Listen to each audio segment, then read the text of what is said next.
बात अब महाराष्ट्र की करते हैं। कल यानी 12 जुलाई को महाराष्ट्र में विधान परिषद की 11 सीटों के लिए चुनाव है, लेकिन बड़ी बात यह है कि मैदान में उम्मीदवार हैं 12। कल महाराष्ट्र में सुबह 9 बजे से 4 बजे तक विधान परिषद के लिए वोटिंग होगी, लेकिन उससे पहले एनडीए और इंडिया गठबंधन वाले अपने अपने विधायकों को बचाए बचाए फिर रहे हैं, क्योंकि डर क्रॉस वोटिंग का है, डर विधायकों के टूटने का है। एनडीए ने 9 उम्मीदवार खड़े किए हैं, जबकि इंडिया गठबंधन ने 3 एमएलसी उम्मीदवार उतारे हैं। अब किसके खाते में सेंध लगती है? 11 सीटों के लिए 12 उम्मीदवारों के मैदान में आने से लड़ाई जोरदार हो गई है। देखते हैं महाराष्ट्र की रिजॉर्ट पॉलिटिक्स।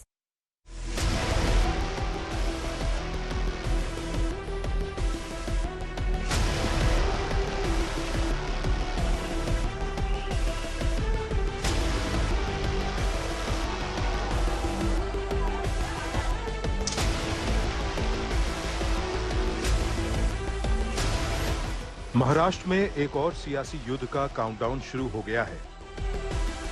जी हां, 12 जुलाई को महाराष्ट्र में विधान परिषद की 11 सीटों पर चुनाव हैं।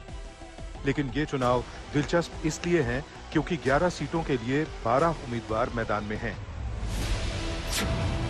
क्या महाराष्ट्र के एमएलसी चुनाव में खेला होगा? क्या एमएलसी के इस चुनाव में क्रॉस वोटिंग होगी? अब एमएलसी के चुनाव में एनडीए वर्सेस इंडिया गठबंधन। एमएलसी चुनाव में वोटिंग से पहले रिसॉर्ट पॉलिटिक्स शुरू। सभी पार्टियों ने अपने विधायकों को कब्जे में लेना शुरू किया।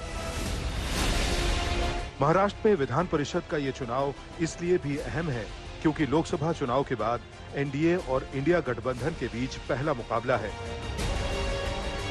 ऐसे में दोनों खेमे एक दूसरे को मात देने के लिए सारी तिकड़में भिड़ा देंगे।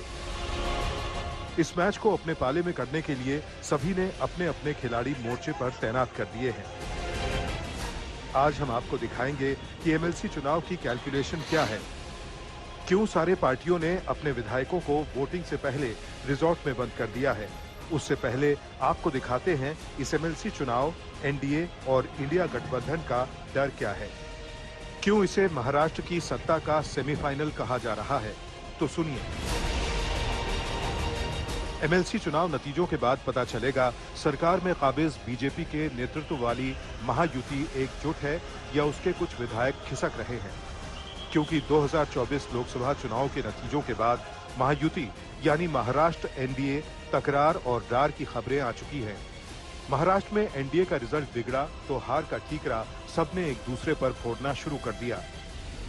महाराष्ट्र की 48 सीटों में से कांग्रेस ने सबसे ज्यादा 13 सीटें जीती हैं, जबकि बीजेपी को 9 सीटें मिली हैं और शिवसेना यूबीटी यानी उद्धव ठाकरे की पार्टी को भी 9 सीटें मिली हैं। शरद पवार की पार्टी एनसीपी-एसपी ने 8 सीटें जीती हैं, तो एकनाथ शिंदे की शिवसेना को 7 सीटें मिली हैं और अजीत पवार की एनसीपी को सिर्फ 1 ही सीट मिली है। महाराष्ट्र में 1 सीट अन्य के खाते में गई है। महाराष्ट्र में इंडिया गठबंधन के खाते में 30 सीटें गईं और एनडीए के खाते में रह गईं सिर्फ 17 सीटें। इस बार के नतीजों ने बड़ा उलटफेर किया है, क्योंकि चुनाव से पहले महाराष्ट्र में बड़ी तोड़फोड़ मची थी। शिवसेना के 2 फाड़ हो गए, उद्धव ठाकरे और एकनाथ शिंदे के बीच पार्टी बंट गई। एनसीपी में 2 फाड़ हो गए, शरद पवार और अजीत पवार के बीच पार्टी बंट गई। पार्टी सिंबल को लेकर भी एक दूसरे में तगड़ी जंग चली। लेकिन लोकसभा के नतीजों के बाद एकनाथ शिंदे से आगे उद्धव ठाकरे निकल गए और अजीत पवार को चाचा शरद पवार ने बुरी तरह से चित कर दिया और नुकसान बीजेपी को भी हुआ। अब एनडीए में टारगेट पर 1 सीट जीतने वाली एनसीपी आ गई। और तो और आरएसएस ने भी अजीत पवार को ही निशाना बनाया, लेकिन एनसीपी ने जवाब देते हुए बीजेपी को सीधे यूपी का आईना दिखा दिया। देश में दूसरे राज्यों में भी तो ये हुआ है, जैसे यूपी, कोई भी बोल नहीं रहा था कि ऐसा यूपी में इतने पीछे बीजेपी आएगी, मगर आ गई। तो उसके कारण जो है ये सिर्फ अजीत पवार गठ ये है, ये कहना मैं वाजिब नहीं। इतना ही नहीं, महाराष्ट्र लोकसभा चुनाव में एनडीए की हार को लेकर रार मची तो मुख्यमंत्री एकनाथ शिंदे ने पीएम मोदी के 400 पार के नारे को ही हार की वजह बता दिया। एकनाथ शिंदे ने कह दिया कि 400 पार के नारे की वजह से लोगों ने विपक्ष के नैरेटिव पर भरोसा किया। फॉल्स नैरेटिव सेट करने की वजह से ये कुछ जगह पर हमें नुकसान हुआ है। महाराष्ट्र में भी नुकसान हुआ है। संविधान बदलेंगे, ये होगा, रिजर्वेशन जाएगा, फलाना होगा, कुछ भी नहीं होने वाला था। लेकिन 400 पार वाला आंकड़ा जो है उसके वजह से लोगों के दिमाग में एकदम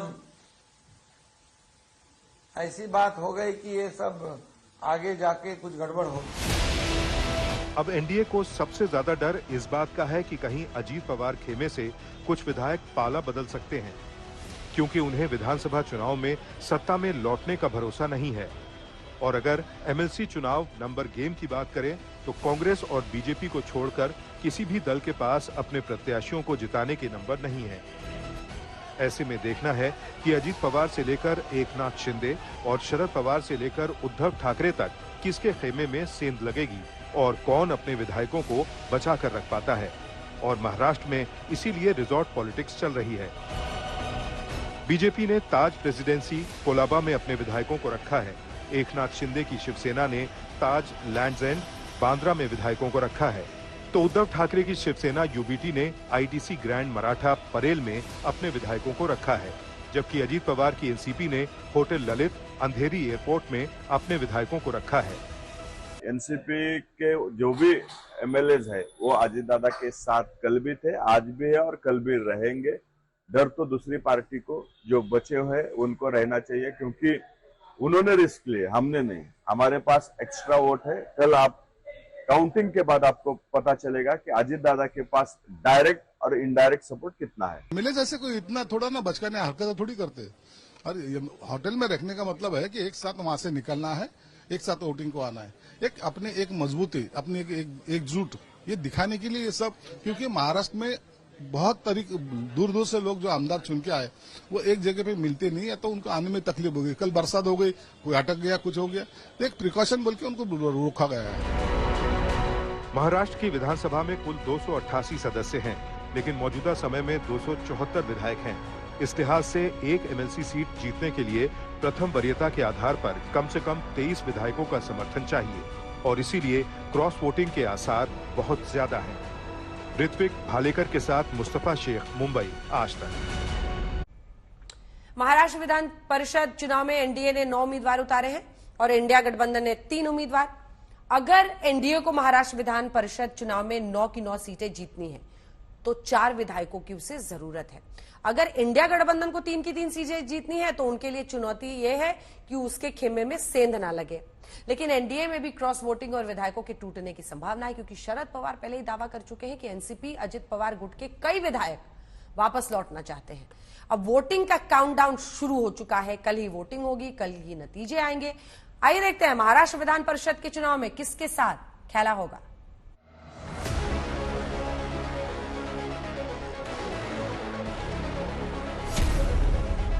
महाराष्ट्र में आगे विधानसभा चुनाव है।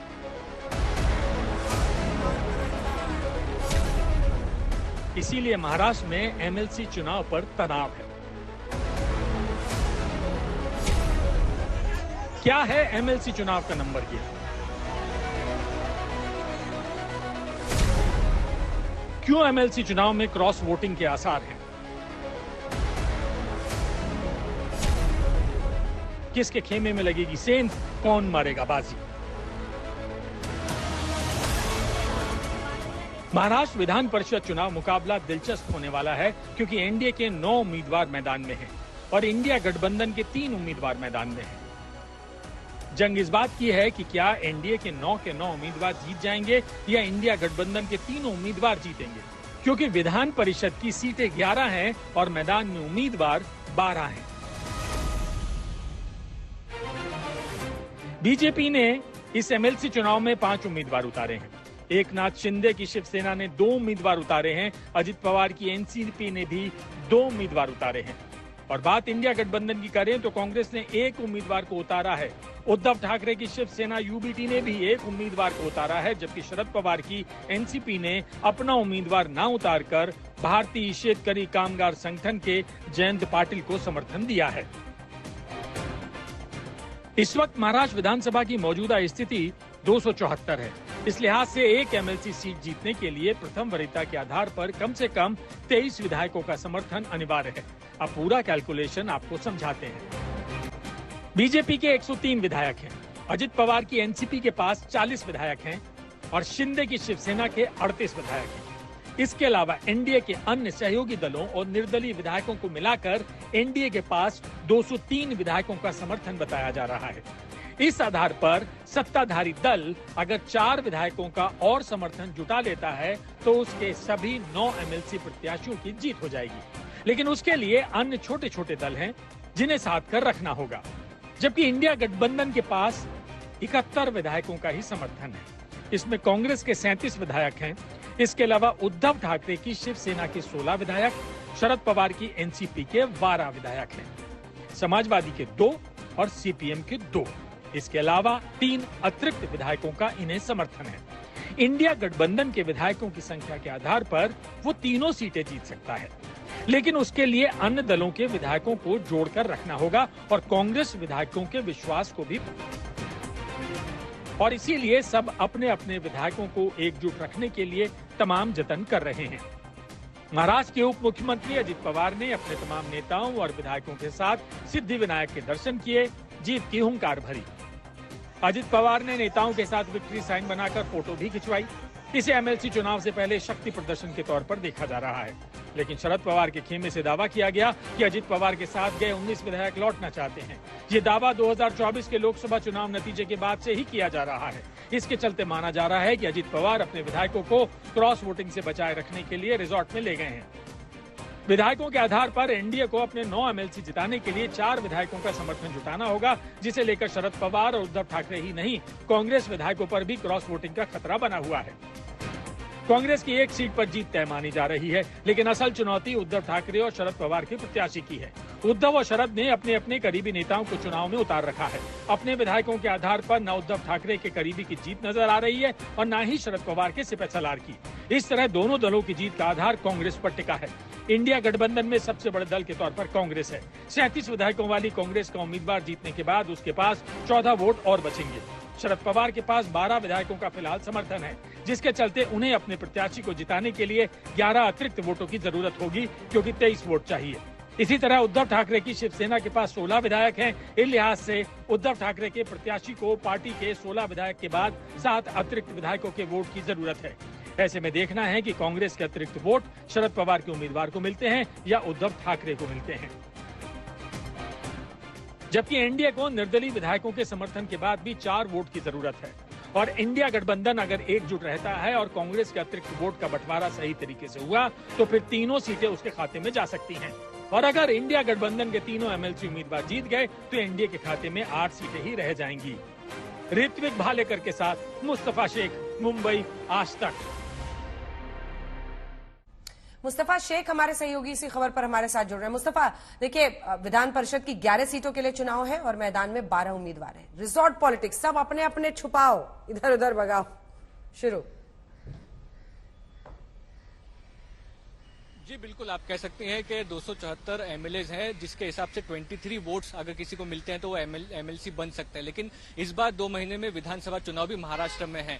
अगर ये महायुति की जो सरकार है इस वक्त, वो अगर ये सीट हार जाती है तो कहीं ना कहीं इलेक्शन से पहले एक तरह से उनके कार्यकर्ताओं पर अच्छा मैसेज नहीं जाएगा। इसलिए महायुति और एमवीए दोनों ही इस बार रिस्क नहीं ले रहे हैं। एमएलएस को जो है वो होटल में रखा गया है, ये कहकर कि लॉजिस्टिकली ये आसान पड़ता है। लेकिन कहीं ना कहीं एमवीए ने जो एक एक्स्ट्रा कैंडिडेट दिया है, 11 की सीटों के लिए 12 कैंडिडेट हैं, उसमें महायुति के ऊपर काफी प्रेशर आ गया है, क्योंकि 2022 में इसी तरह से एमवीए की सरकार गिरी थी। काउंसिल इलेक्शन में कांग्रेस के एक कैंडिडेट हारे थे जब एमवीए की सरकार थी, और उसके बाद एकनाथ शिंदे अलग हुए थे शिवसेना से और मुख्यमंत्री बने थे। तो वो हिस्ट्री रिपीट ना हो 2024 में चुनाव के पहले, इसके लिए आप कह सकते हैं कि हर तरह की एक तरह से प्रिवेंशन जो है वो लिया जा रहा है, ताकि महायुति 11 की 11 एमएलसी की सीटें जीत सके। वोटिंग है और बहुत हाई सस्पेंस एक्शन रहेगा। बहुत बहुत धन्यवाद आपका।